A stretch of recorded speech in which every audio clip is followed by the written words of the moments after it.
Ырыс алды ынтымак. Илгери бир акылман карыянын 9 уулу болуптур. Бирок балдары атасынын айткан акылын укпай, ар кимиси өз бетинче жүрүп, чоңу кичинесин сабап, кичинеси чоңуна акырыя карап, биримдиги жок 9 бир тууганды бөлөк кишилер да уруп кетишчү экен. Бир күнү атасы балдарынын кылыгын ойлоп терең ойго түшөт. Эч айла болбогон соң карыя тоого барып, үйүнө чоң тутам табылгынын жыгачын көтөрүп келет. Анан балдарынын баарын чогултуп алып: "Кана балдарым, күчүңөрдү сынап көрөйүн. Мынабу табылгынны ушу тобу менен сындырып көргүлөчү" деп байланган тутамды карматты. 9 уулдун ар бири кезектешип күчүн сынашты.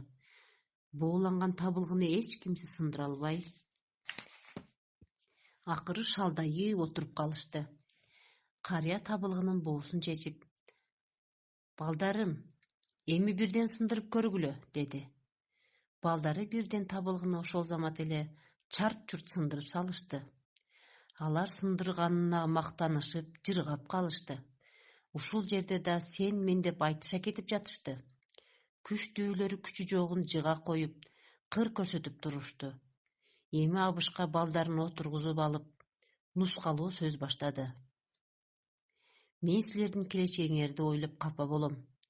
Душманыңар көп.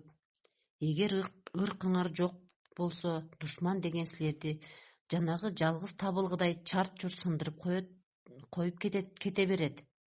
Ал эми бооланган табылгыдай бирдиктүү болсоңор, сындырмак түгүл, силерди эч ким майтара да албайт. Мына, аны көрдүңөр го. Турмуш деле ушундай. Силер канчалык бирдиктүү болсоңор, ошончолук зоболоңор көтөрүлөт. Ынтымак бар жерде ырыс бар. Менин айтаарым ушул, балдарым.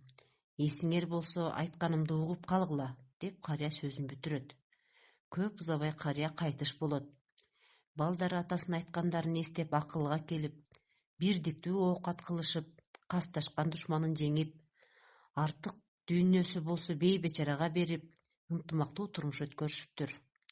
Ырыс алды ынтымак деген сөз ошондон калган дейт.